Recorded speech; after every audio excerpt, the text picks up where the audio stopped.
We now would like to move on to our last panel, which is quite engaging and quite interesting. Technology as a trailblazer and enabler for accentuating all-round excellence in higher education. A lot of threads we have discussed since the first panel and which got built up in the second. So how technology can come as a rescue, as many of these idea threads, many of these thematic areas, how they can be plugged in together and how it can really build a value in an academic system which is all about ideas and building on top of it, and from idea to an innovative product and technology. So I would like to invite Dr. Gurucharan Singh, who is the head of the management department at the Punjabi University, to please come on the dais to be a panelist on this. Mr. Balbir Singh, the Chief Operating Officer at NITCON. Major General G.S. Bal, Senior Advisor to the Founder President of MIT University.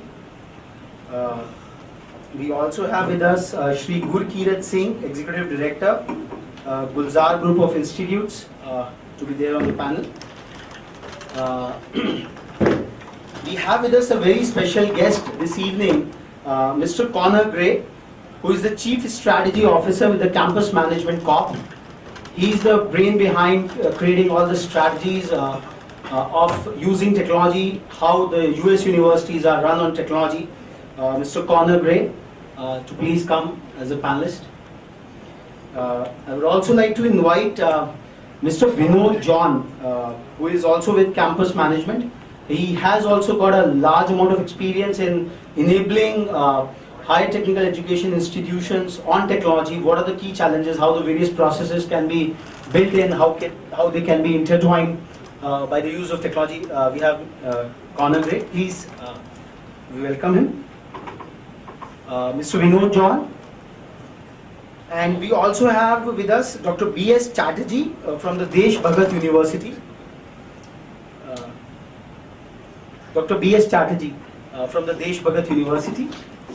To be with us over here. Sir, welcome you, sir. Dr. S. Chatterjee. Okay, I'm sorry, my apologies. Dr. S. Chatterjee from Desh Bhagat University. Quite a widespread representative platform we have got. I would request Connor, because he has seen one of the advanced and the most productive university systems in the United States of America by being the Chief Strategy Officer at Campus Management Corp, which runs a large number of universities out there, to give up his opening remarks by means of a presentation and then set the agenda for this session. Connor.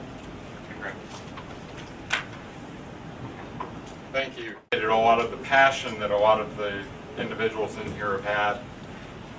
One of the things that excites us so much about the India market is all the things that are going on here. One of the observations that I had as I was sitting listening was as though every institution in here probably has their own mission about what their institution is really all about. There was a lot of conversation about sort of a research mission. Other institutions may have a much more sort of teaching-focused mission for their institution.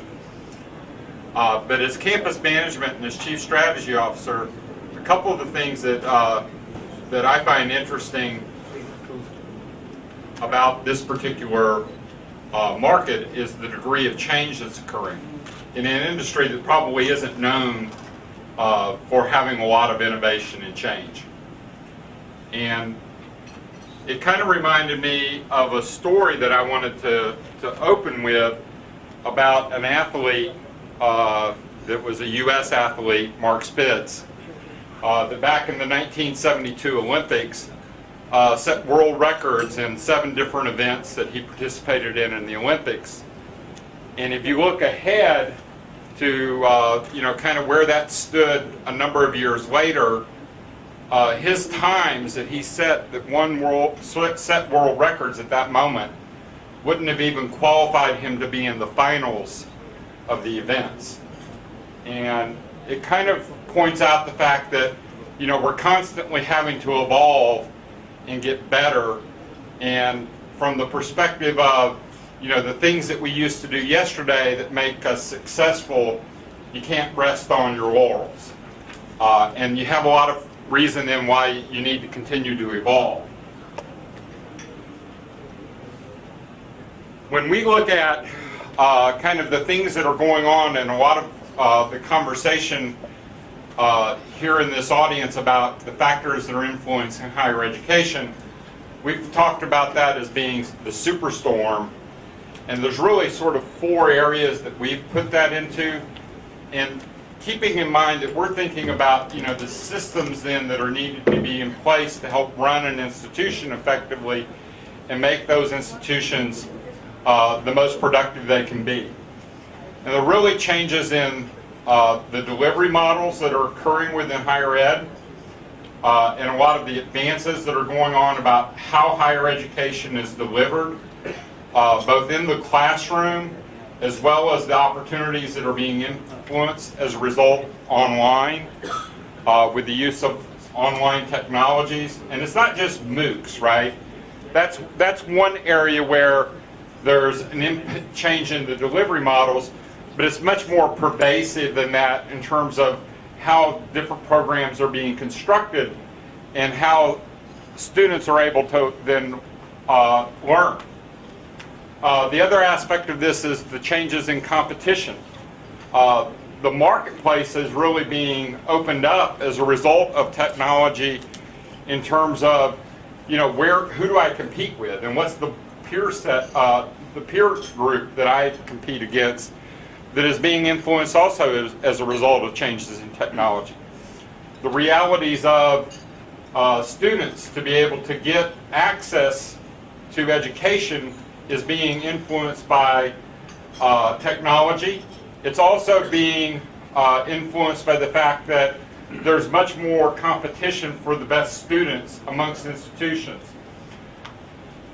There's a lot of changes going on from a government perspective. We talked about just in this session about the changes that the Indian government is looking to help move forward. And as we've seen in the US and other changes, other places, those can be disruptive factors. And again, sort of where you stood before, it can have impacts into the systems that are needed to make those institutions effective from a governance and compliance perspective. And then lastly is the conversation that's going on around outcomes. And you can view outcomes from a number of different perspectives, right? One of them is the ability of my students that I'm coming into the classroom to be successful in the classroom and actually graduate. Another aspect of that would be, we need to get better microphones, is the placement side of that, right?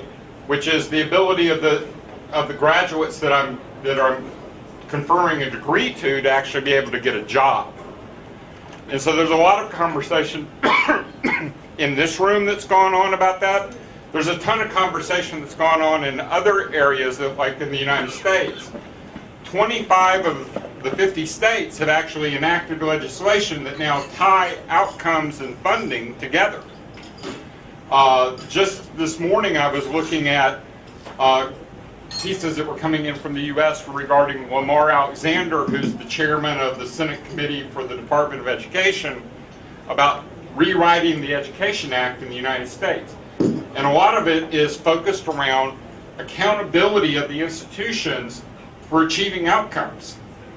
So all four of these factors are major disruptors that are happening within higher education that are impacting the systems that are necessary to operate it. And the last piece that's on this one chart is just the fundamental generational shift that's occurring that makes today's inbound prospective students very different from the same student 25 years ago, and how technology is impacting them as well. So I'm going to cover just a couple things. I'm not going to go through some of the slides I was going to do in the interest of brevity, but one of the aspects of that generational shift is just the technological age that we currently live within. There's always been an internet. If you're an inbound student today, it never didn't exist. Your entire life experience is changed by that. If you want to know something, you don't really go to the library, you just Google it. And today's prospective inbound students, by and large, are very comfortable with the idea of technology.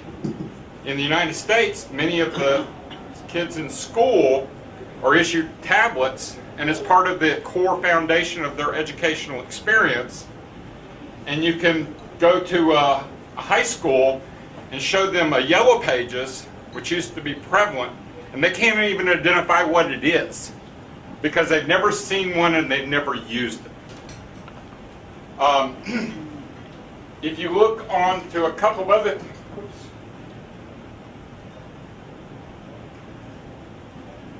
other things that I just, the company I worked for before campus management was Google. And, just from the perspective of, again, where technology is impacting us, Eric Schmidt talked about the next 5 billion users.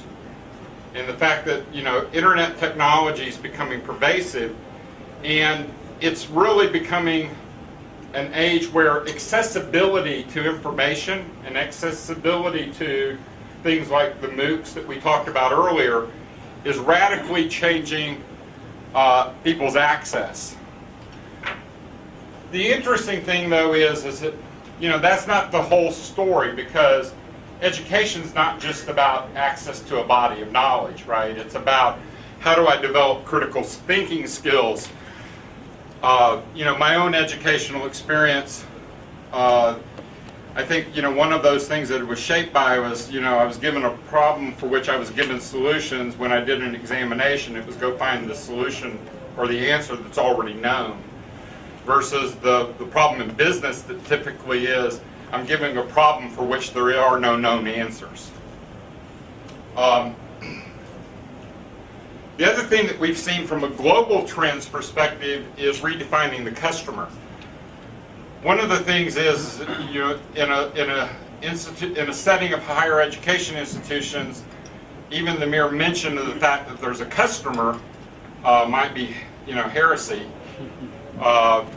because, in academics we shouldn't talk about such things as the fact that there actually is a customer, and to the extent that we could discuss the fact that there was one, the first place that we probably thought of the customer as being is their own faculty and staff. There's been an evolving movement to thinking about the student, potentially their family, who are actually sponsoring their attendance at that institution. There was some mention of the cultural impacts of how that selection is actually made in terms of what institution they attend.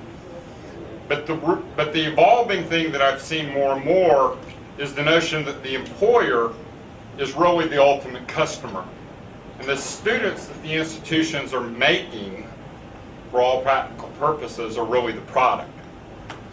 I also kind of, though, chuckled a little bit, which was the conversation that went on about, how do we tie the industry? Because I'm not sure that you can necessarily go to businesses and get them to tell you exactly what it is that you need to produce.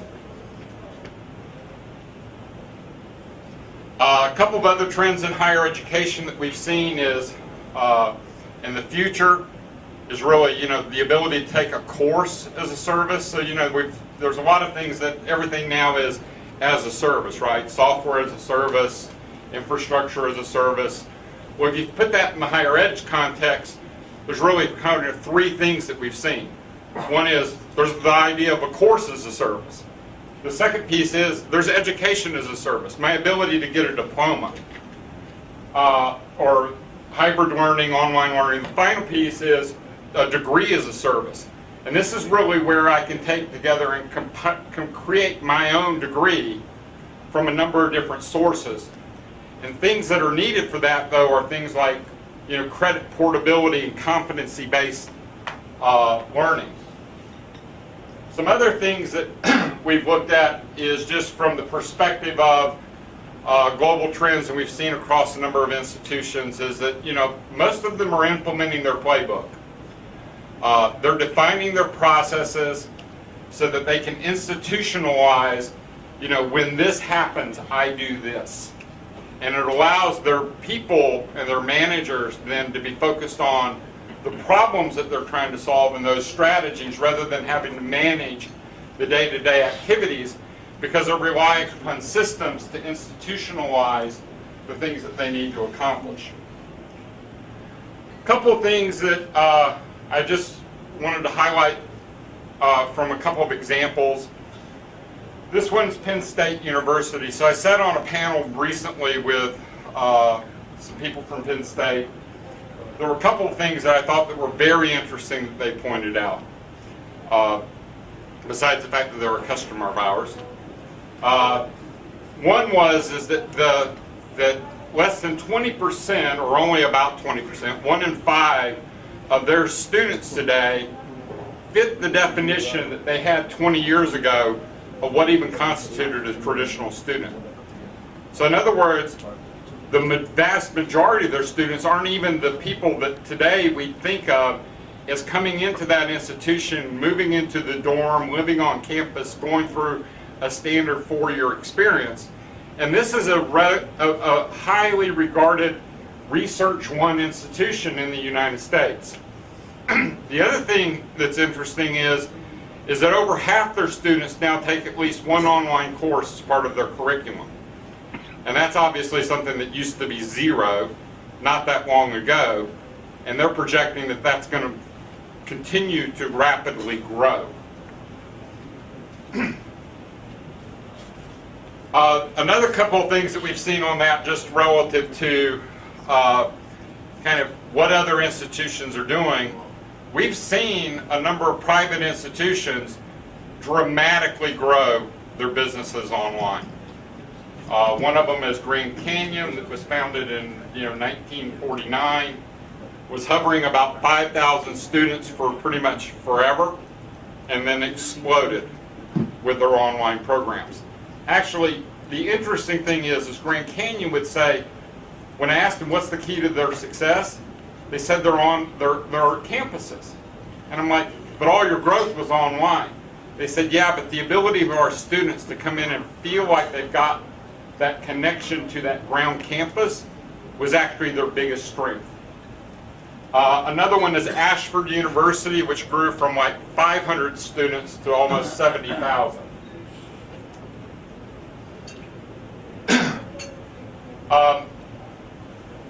I'm going to try to cut through a couple of these things because I know that we're running over.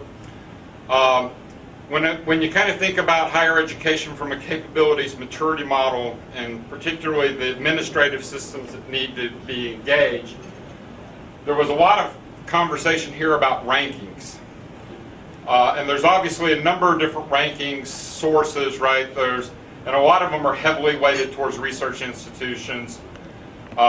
The U.S. News and World Report, one that is predominantly used in the United States, isn't quite so heavily weighted towards research, but it tends to be based on your history. And there's a great deal of inertia that's happening. But if you kind of go back to those superstorm factors, that's what's fundamentally changing higher education, right? And is providing the backdrop for which there is disruption that can occur. From a growth perspective, it's really about expanding the applicant pool, and from an efficiency perspective, it's all about compliance. And if you kind of begin to move from the technical to strategic to transformational, you can kind of look at this chart and see where, from a rankings perspective, and particularly the rankings that aren't just research-based, because that's just about, plowing your money in, getting your citations done, which doesn't mean that those are easy. But if you think about kind of the academic reputation, some of the things that allowed some of the mix-up in the MBA program rankings recently was the result of employer feedback about the quality of the graduates that they were receiving. And that was the biggest factor in changing some of the recent rankings that came out. If you transform your students into people that are sought after, you're likely to change your outcomes. And from a growth perspective, there's obviously a tremendous opportunity to leverage the assets that you have in terms of how do you change what you're able to deliver. One of the interesting things, again, from the Penn State example was, they had the World Campus Initiative. One of the things that they actually learned from their online experience was getting back to the roots of how students learn. And coming back to the whole concept of some of the flipped classrooms and some of this has actually been as a result of having to become much more engaged with the student as part of the learning process, and learning to be teachers again. And from an efficiency perspective, really being able to learn to adapt your institution as these transformational changes continue. So anyway, without, too much fanfare, what we would contend is that, you can sort of set aside these elite institutions, whether in India it's the IITs, or in the United States, the Harvards, the Yales, and the whatever, right? They're probably immune to a lot of the influences going on. But for the vast majority of the numbers of institutions, the ability to change this means that they have to change, or they're going to go out of business, effectively. Surprisingly, in the United States, if you've been reading the press there recently, a surprising number of institutions are doing just that. They're closing their doors because the changes going on are effectively putting them out of business. And we're seeing unprecedented amounts of influences in higher education, which are providing a backdrop for institutions really to shake up where they stand relative to one another. We kind of talk about this as being our overall mission, to serve the on-demand era that effectively that we're moving into, that fundamentally shifts what being a higher education institution tomorrow will really mean. And I think with that, I'm going to, conclude my opening remarks. And thanks, Connor. He has certainly given a from the future and a to the future kind of a perspective.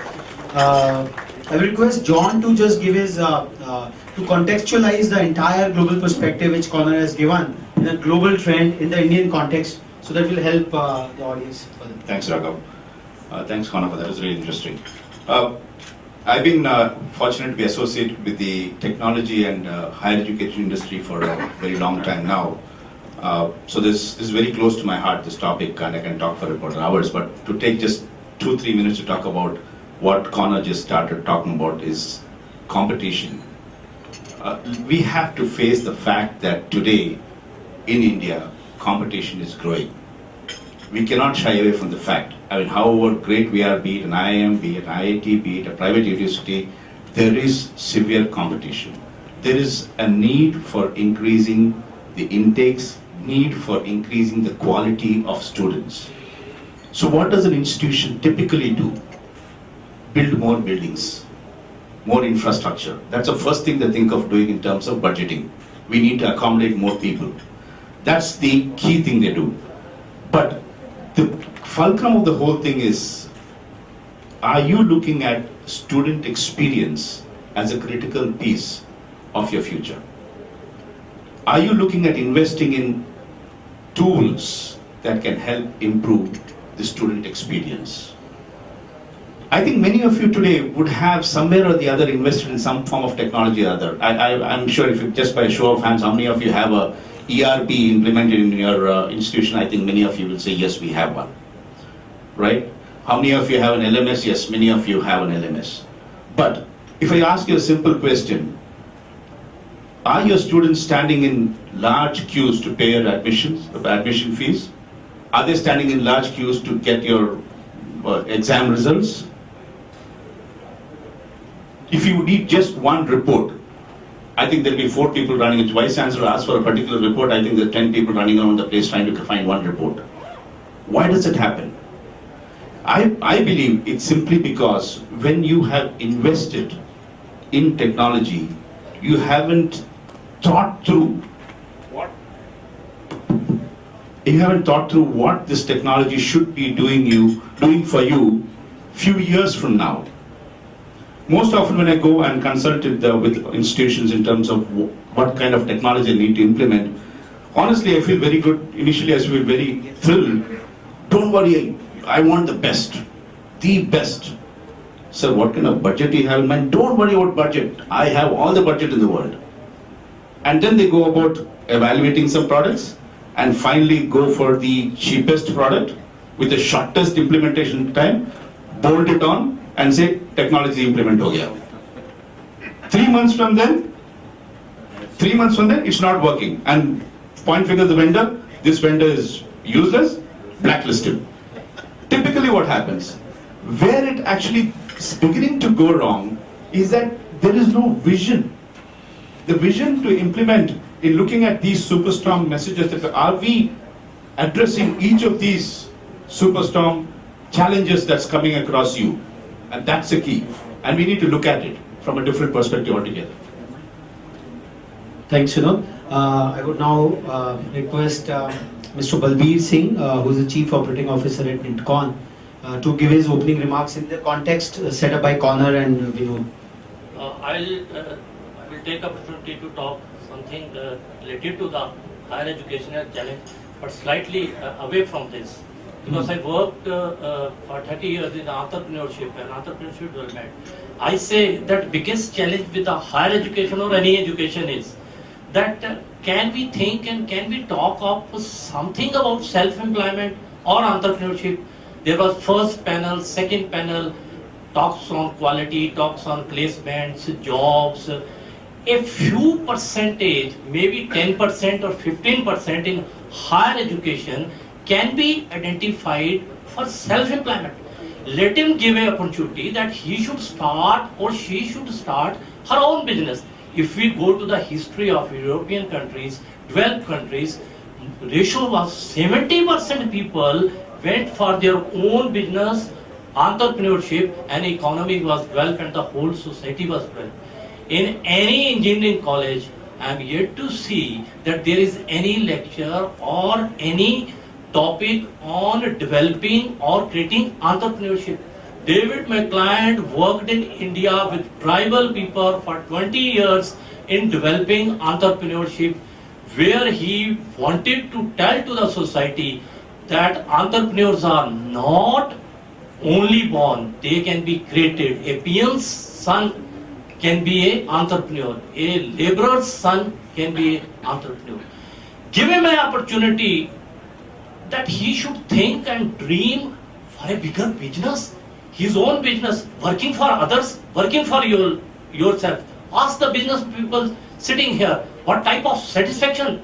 Because if students are motivated in the second and third year by the lecturers, that there is another option, that you can opt for self-employment, you can opt for entrepreneurship. We can remove all these challenges in higher education. Because higher education, some people will go to research, some people will go to become assistant professor or professor. Rest 70%, where they will go? A higher educated people, yes, he can set up a self-employment venture, he can set up he can go in entrepreneurship. If you go to the history of entrepreneurship, go 200 years back, self-employment is always converted into entrepreneurship. So it's the biggest challenge for the highly educated people, that he should be employed substantially a good employment, because underemployment is more injurious than the unemployment.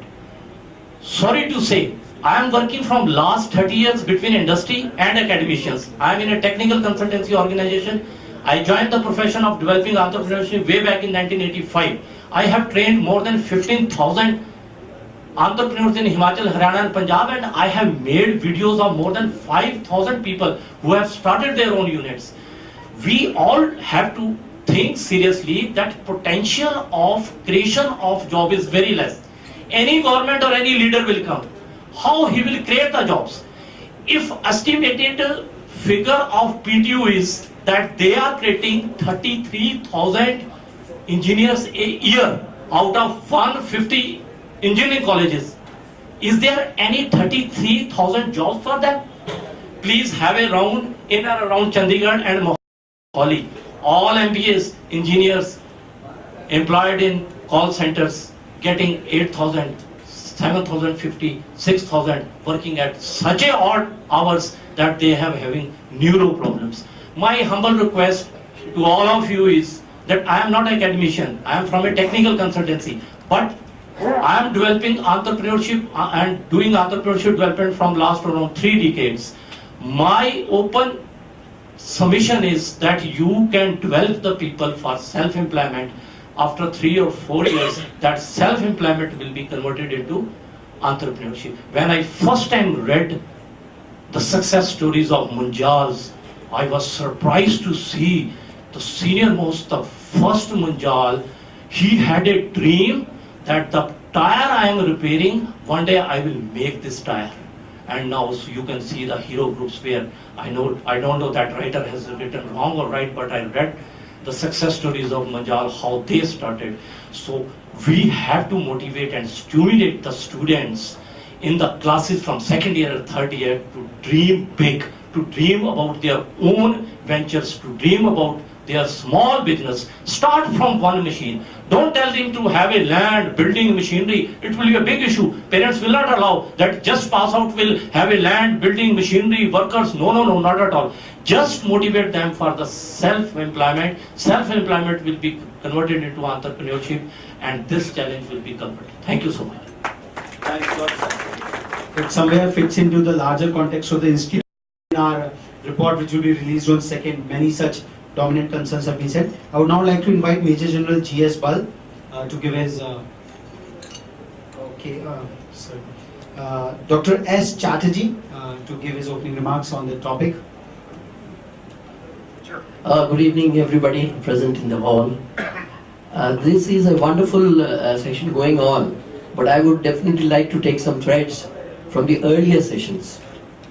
And I would like to touch 3 major components so far as the higher education is concerned. One is the knowledge, second is the skill, and third is the attitude. Probably earlier speakers have also talked about all these, but I would like to elaborate these 3. Because higher education, many people think that the knowledge is the base, which I don't. If you put the word ask, A-S-K, horizontally, means puchna. If you put it vertically, I would say A stands for attitude, S stands for skill, and K stands for knowledge. Now the priority goes from bottom to top. That the highest priority is attitude. Probably many people don't understand, or they knowingly ignore it, that attitude is to be built, is to be definitely built, and it is the final thing which decides somebody's future, somebody's thinking, somebody's analysis, somebody's critical analysis. And the second comes skill. Wonderful. Knowledge is the third parameter. Because why I take skill higher than knowledge? Many people think that in higher education skill doesn't have any slot. It's very wrong. Knowledge is the base. Definitely. Relevant knowledge is required. Now tell me, when you go to a library, do you take all the books, all the journals, all the periodicals, everything available there? What do you pick up? It's a simple answer is, you pick up the relevant thing which is required by you. A student or a teacher or a researcher, he will only pick up that particular thing which is relevant to his field, to his requirement. So, whenever knowledge is being talked of, to my mind, it is the relevant knowledge. It is the basic. Because the foundation, if you go for the pyramid, if you go for the buildings, the base is knowledge. No doubt. There is no doubt about it.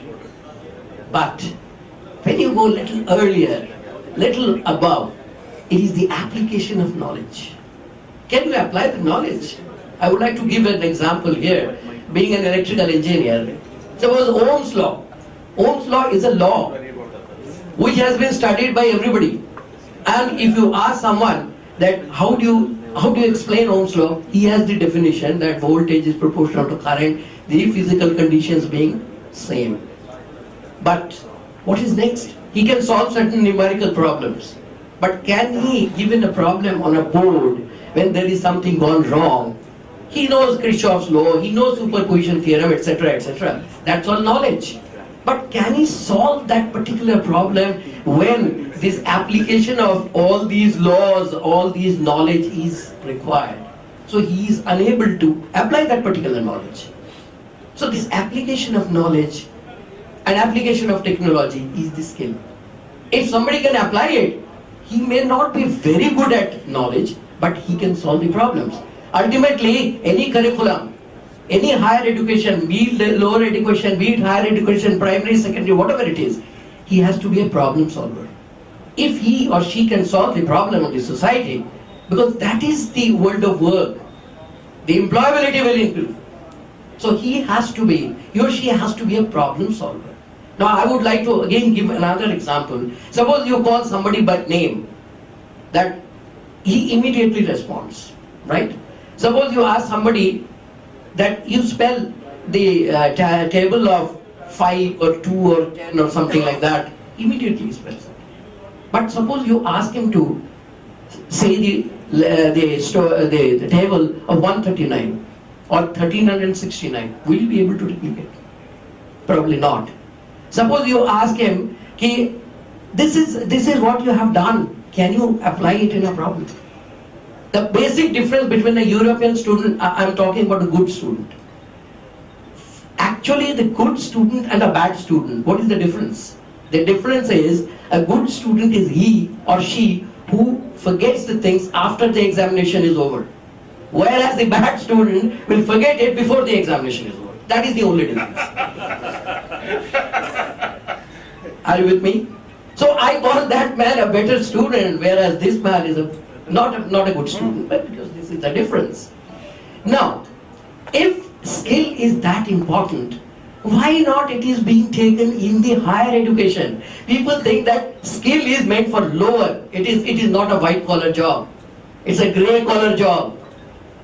But to my mind, if a person has got the knowledge, the relevant knowledge, he has the skill, and on top of it, he has the attitude, he is the wise person, he is the problem solver. He may not be a Newton. Newton is not required. An Archimedes is not required. A person is required who can solve problems in the industry, in the world of work. Why industry? In the world of work, in the service sector. If he or she can deliver that, probably he has done his job. So it is the combination of attitude, skill and knowledge.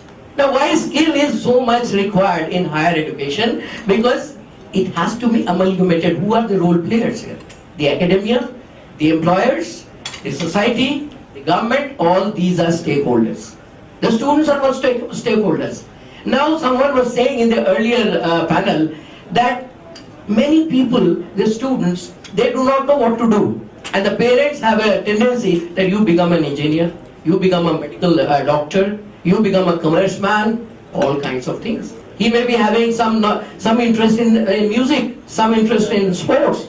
Why is he being forced to do engineering or medical or whatever it is? On the other hand, the student doesn't know. So the student is not at all motivated. I would talk, since I come from a private university, I would give my scenario. In my universities, most of the students do not know what to do. And there are false promises. I'm very sorry to point it out here, but the government has got second class treatment towards the private industries, private universities.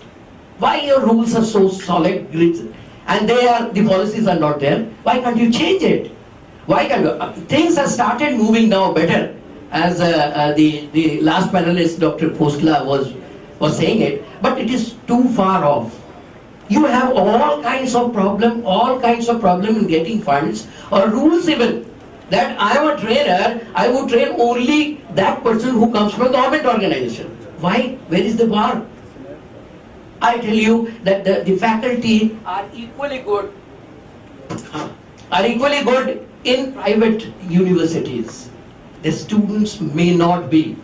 So the stuff what they are getting, because of the business attitude, tum bhi aa jao, everybody will join. But it is not solving the problem. So there has to be certain policies, very good policies are to be adopted, and ultimately this will be converted, the knowledge or the skill will be converted into employability, and that will be finally converted into business. Thanks a lot, sir. So what I mean is, you are in an era where the amalgamation of skill, attitude and knowledge is very, very important. Thank you so much. Thanks a lot, sir. I would now bring in Dr. Guru Charan Singh, who is the Head Management Department at Punjabi University. Thank you, Raghu. I was sitting behind as a backbencher, listening all the views of all the panelists.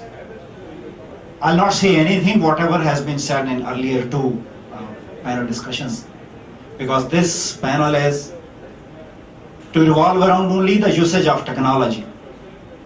I'll take one clue from Mr. Munjal, that how technology is being used in research. One experiment, which once upon a time I attended one international conference, and one of the presenter made one presentation over there. It was an experimental research. What happened? There is one small room, one picture is there in front of them. They call their subject, ask him to sit in front of them, and they will see how their eyes are positioned, and those are all recorded. Then they will be analyzed with the infrared technologies. I immediately asked him that why you are developing this kind of technology or software or application. His reply was, sir, in all kinds of your malls or these retail markets, 80% of people are nonsense people. They are just visitors, they are not buyers. To identify those buyers, we will have their eye positioning, whether they are real buyers or they are just visitors, so that we can invest time only on those persons who are real buyers. Rest of the persons we will delete them. Now this is one example that how technology is being used in research, and this technology will integrate interdisciplinary approach. Our management people is there, our engineer is there, our psychologist is there, our sociologist is there, all have their all inputs. Now this is one. Second issue in usage of technology as of in India is, we are talking about there are stakeholders, and as a stakeholder, administrators are one stakeholders. I'm dealing with some of the administration work in university as well. We are finding that results are declared very late because their earlier documents are not verified from the previous institutions. Now there is a need for central repository in India so that your all documents are reposited in it. That becomes a repository and you can verify your documents easily. Now here again the role of technology would be there. Third issue which I want to collected from Mr. Kuhner. You see, technology is there, no doubt technology is there. Over a period of time, at least for the last 10 or 15 years, what has happened to our students? Our Google Baba is there, Google Guru is there. Now this Google Guru, ultimately, no doubt, there is a bombardment of information which is available on internet. Adequate information. Do you think our student is there to digest that much information? To me, I'm sorry to say, they are not there to digest this much information. One, two. Do you think that this Google Baba helps them to develop their own analytical skills which they develop while reading books? Probably no. These are some of the disadvantages where we have to create some checks and balances as faculty member. Two more observations which I would like to share with you, which Mr. Balbir have just now shared with you. One, we have about 22 lakh seats in engineering all over India. We have about 4 lakh seats in management all over India. 50% of seats for the last, I'm talking about last year's figure, after counseling, they were vacant. They were empty. Have we tried to analyze what are the reasons that seats are vacant? one issue. Second issue in this case is, I'm talking about something about government's role. Government is focusing on gross enrollment ratio. Average gross enrollment ratio of India is 13.2%. Highest gross enrollment ratio in world is of US 84%. 12th planned target in India is 20%. By 2020 we want to reach 30% gross enrollment ratio.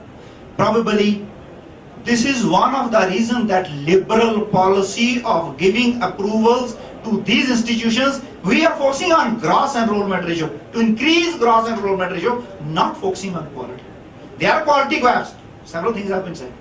I hope we have to take care of all these issues while making some policy framework. We have to at least address all these issues, and we can take examples of to utilize technology for the welfare, for the administration, and for the learning purposes and the process of our students as well. Thank you very much. Thanks a lot, sir. Extremely pertinent and very incisive remarks. Lastly, I would like to request Shri Gurkirat Singh ji, who is the Executive Director at Gulzar Group of Institutions, to give his perspectives on the topic.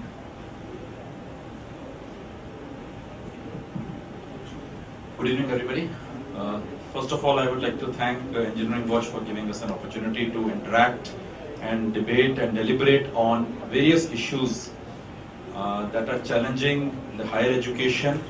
And this particular session, since it's on technology, a lot has been said and a lot has been heard on it. And a lot of private engineering colleges who call themselves as institutes of engineering and technology, they put technology word in the last. And I'm sorry to say, a lot of them are the last ones to use technology. Why I say this is because I'm sure that Mr. Corner is here. He is from the ERP. It's a company which is into ERP and a number of things, campus management. A lot of engineering colleges in India who are supposed to deliver students or were supposed to deliver education to students to develop technologies of the future are themselves outdated in technology, are using ledger systems, manual, and even a lot of government colleges which we revere a lot. We talk about the IITs, we talk about NITs. Still, they have to catch up with technology. We talk about a lot of private colleges have come up. Yes, some of them have, forced the industry to relook the way we do, the way things are supposed to be done. It's one part is the usage part by the colleges and the universities. The other part is delivery of content to the students. Most of the colleges are still using the blackboard and the chalk and simple systems to teach.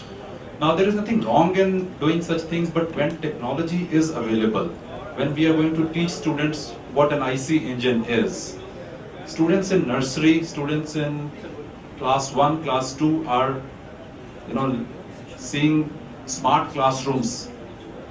Where are the smart classrooms in colleges? I have visited so many colleges, so many private universities, there are no smart classrooms.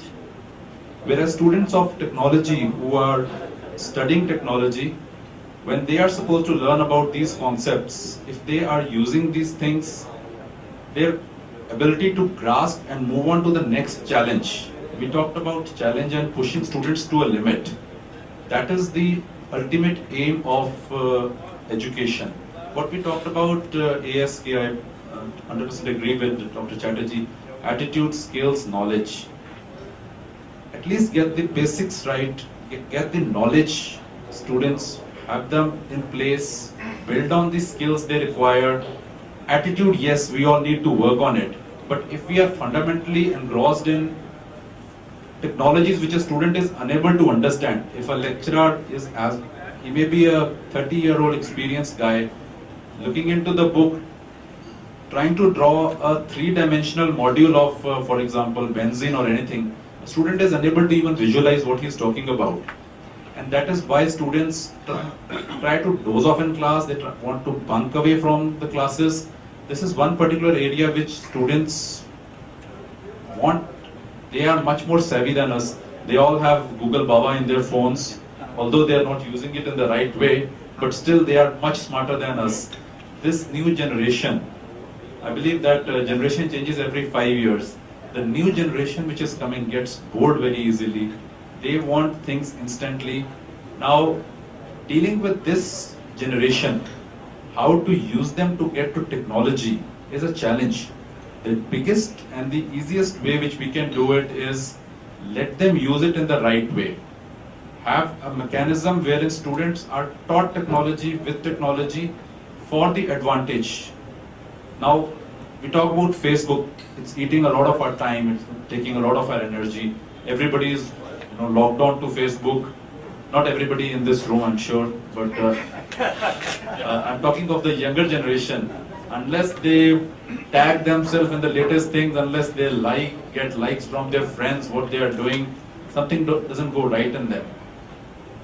But if we educate them in a way that your Facebook will be viewed by your potential employer, you cannot lie on social media.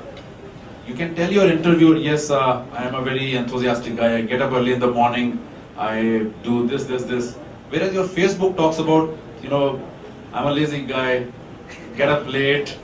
So your Facebook tells a lot about you. So if you, as a student, you build on your Facebook, your LinkedIn, your social media according to what are the needs of the industry and develop yourself accordingly, I think students will do amazingly well.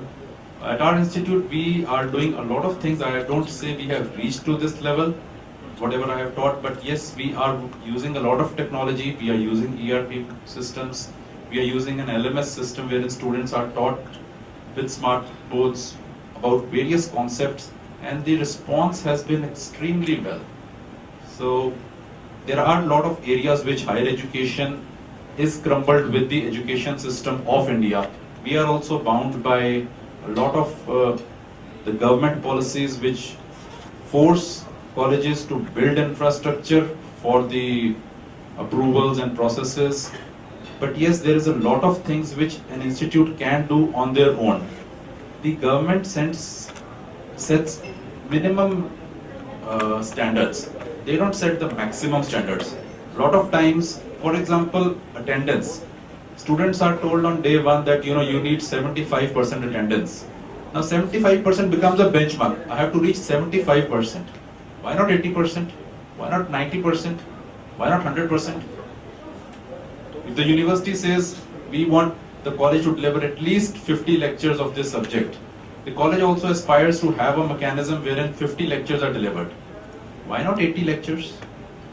I don't say lectures as in a lecture a person is speaking, but have an engagement, have an interactive session, have a mechanism wherein student can participate out of the box. If lectures can be delivered online, if lectures can be heard or seen or grasped online while a student is at home, on his mobile, on his laptop, on his computer, the learning can go on much beyond books. Learnings can go much beyond what the curriculum talks about.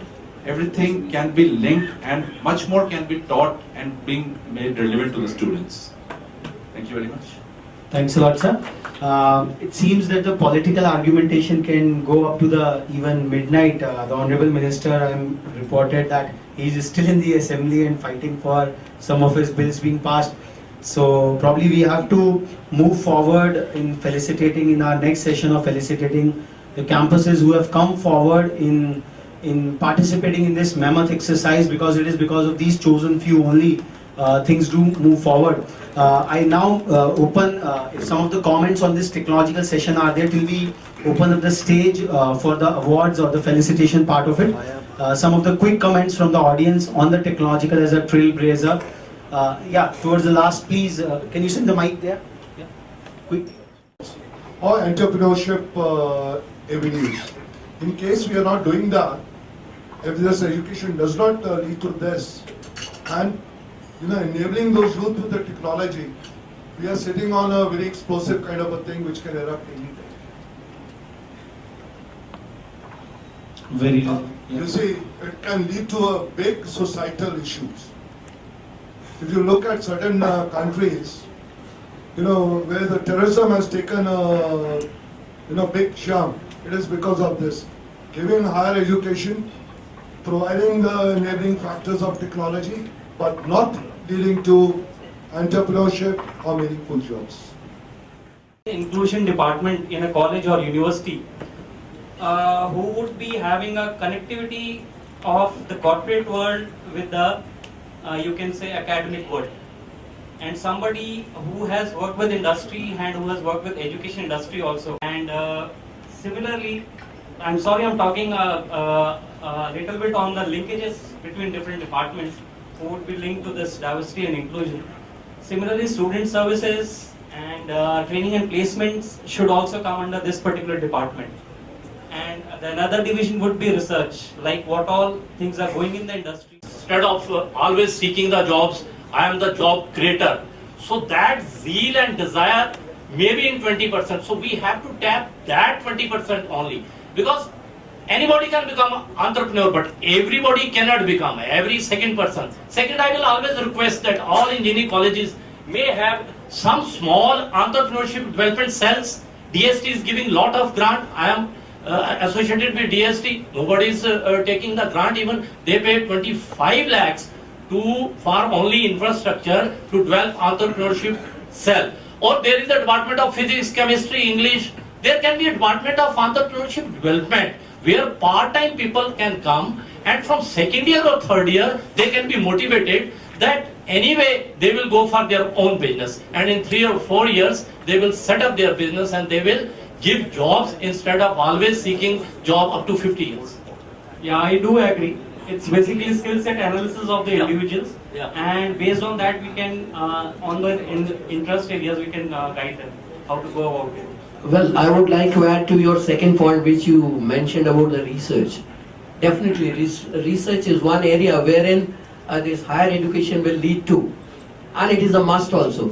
But there is a question mark that any A, B, C, D research project will not be taken. If you go to the European countries, if you go to US, most of the research projects are sponsored projects. That means there is a definite taker for it, and it should lead to a conversion.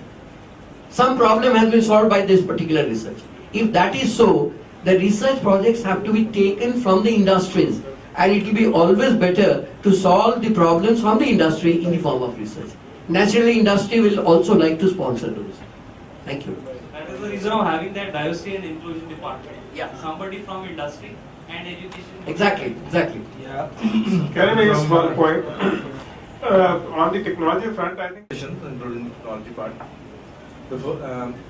My own experience has been working in 12 years in an education institute, then 5 years in a company, MNC, then 10 years as an entrepreneur. I find that setting up a interdisciplinary consultancy center within an institute is very important. When teachers from different disciplines come together and do a certain project, right? Here also in we had few people saying that we should have interdisciplinary teams. So that's very important. That will help. In fact, faculty in the private or in the government institute, they don't have the confidence to solve the risk problems, right? Many of them. But if they join hands and go to industry, they can do it. And this consultancy, when they keep doing the problems of the industry, they will lead to research. Like the guest of honor said, you have to find the relevant topics. So how do you find the relevant topics? Only when you have been working with the industry for a long time, you know the relevant topics, right? And that's what will lead to patents and all those things. Secondly, which I found missing in all the speakers was we need to exchange people with industry into institutions and from institutions into industry. For that, we might have to change our policies and whatever, I don't know, but this is a point to be noted. In US, for instance, you have adjunct professors. You can go there for 6 months, teach, come back, right? But there's no such rule in India, right? I applied for I asked whether I wanted to teach a particular subject in IIT. I'm very fond of teaching, a passion teaching, although I work in industry. But they said, do you have PhD? I said, no. They said, no, sorry. That's, I can probably deliver tons of, experiential knowledge on a particular subject, but I am not invited. So how does it help? Not at all. So we need to have some mechanism of, exchanging people, and that will also create an environment within the institutes to be serious about the industrial problems and all those things. And third thing, which has already been dealt with, that's the entrepreneurship. I was not taught any entrepreneurship skills in the college. We didn't have any entrepreneurship skills, but it was a passion within me, right? So this is a very good point. I think all of the universities need to work on it, especially when the grants are made available by the government or the DST. Right? And for the research to be converted into patents, some knowledge. I think Google is enough for the first or second year, but for serious businessmen or potential businessmen, it has to be a part of the entrepreneurship development cell itself. So that kind of a thing maybe can be done. Thank you. Thanks, sir. Any closing remarks? Practice it, the knowledge is converted into skill. I immediately, it's on my tips. I immediately said, this is my name. This is what happened. But if I don't practice it, Nirala ji की कविता मैंने कभी 10th class में पढ़ा था. अभी मेरे को अचानक कहने को दे दिया जाए. That was a knowledge. So knowledge is forgetful. Skill is your permanent साथी. It will go with you, and you will not forget. So it is to be developed. The reason I ask this question because I keep hearing this term whenever I go to the institutes. Fine. Now you have yourself said that if you keep repeating again and again. Again and again, knowledge which is relevant knowledge. Are engineers solving 1,000 problems in the institute? Are managers making 1,000 decisions?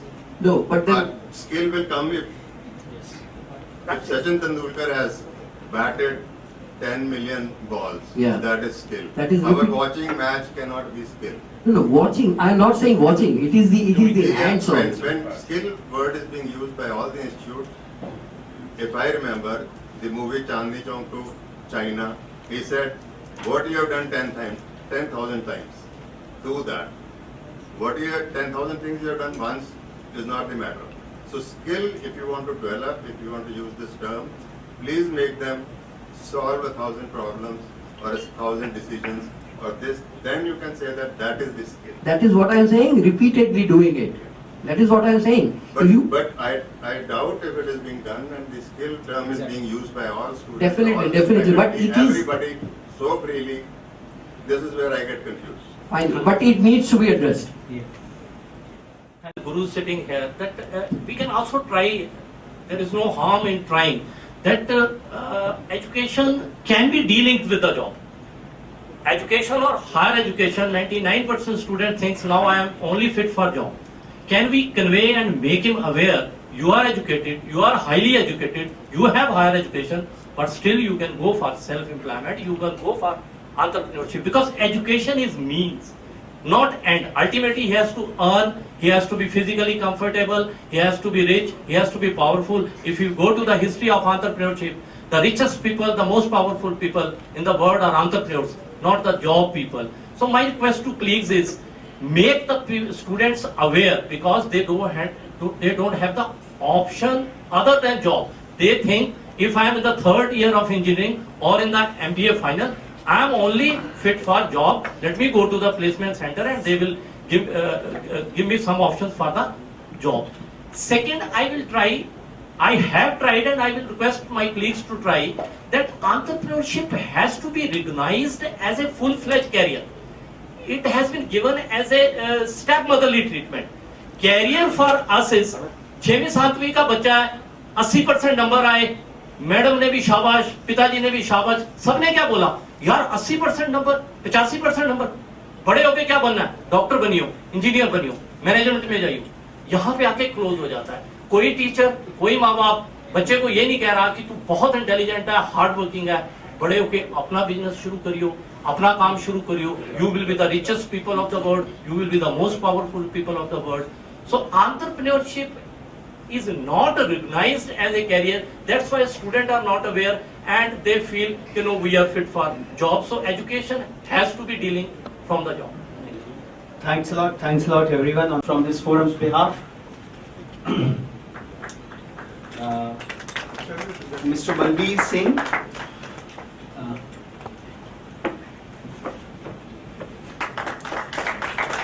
Shri Gurkirat Singh,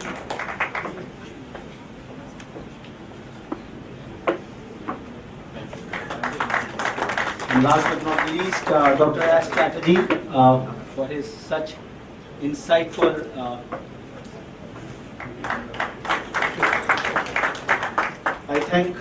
I thank all the panelists for sharing Himachal Pradesh University to please come over and accept this token of thanks on behalf of Higher Education Forum.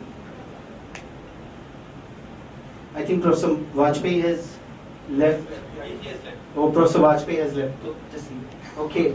I request from Guru Jambeshwar University of Science and Technology, Sajal, to please felicitate Dr. Sharma. इधर इधर कह दिया Yeah. So,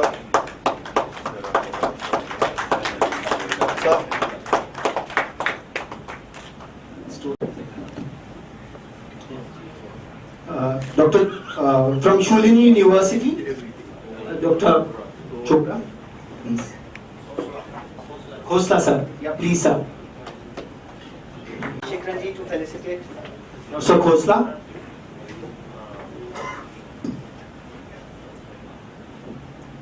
Representatives from Deenbandhu Chotu Ram University of Science and Technology. Sir, very impressed with the level of I your think energy. they and left. this- I think it's Shimla has something to do with it. So,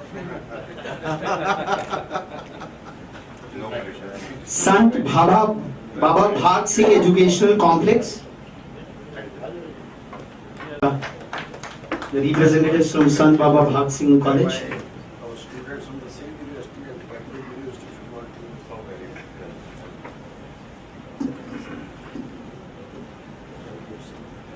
Come on in. Get in the middle of it. Yes. A solemn felicitation. Congratulations. NGF College of Engineers Raj to hand over the citation.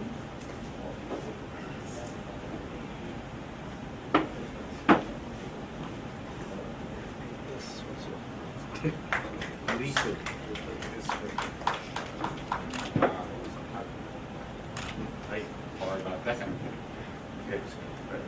Congratulations. Yes. Panipat Institute of Engineering and Technology. I will request Connor to hand over the citation of applause.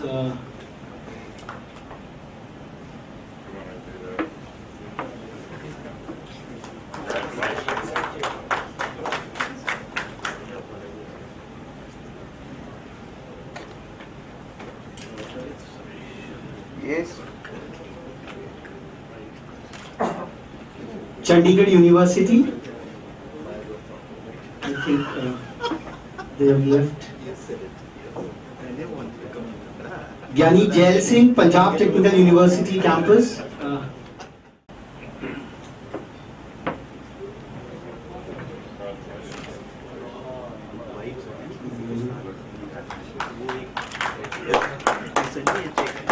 CT Group of Institutions. CT Group of Institutions. Mr. Connor Gray to felicitate CT Group of Institutions. Dr. Manoj. Congratulations. Sit over there.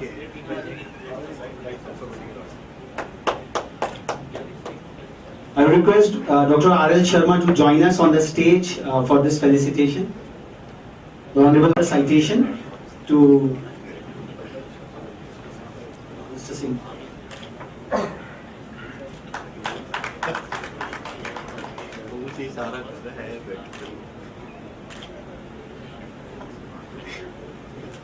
Gulzar Group of Institutes to receive the felicitation from Real Admiral Rajshekharan ji.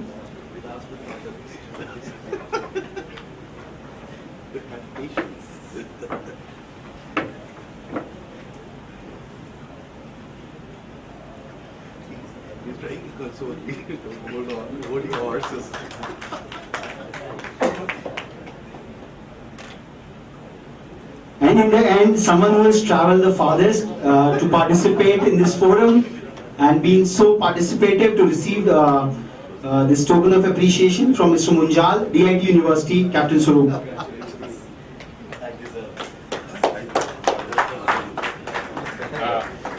I don't care. Thank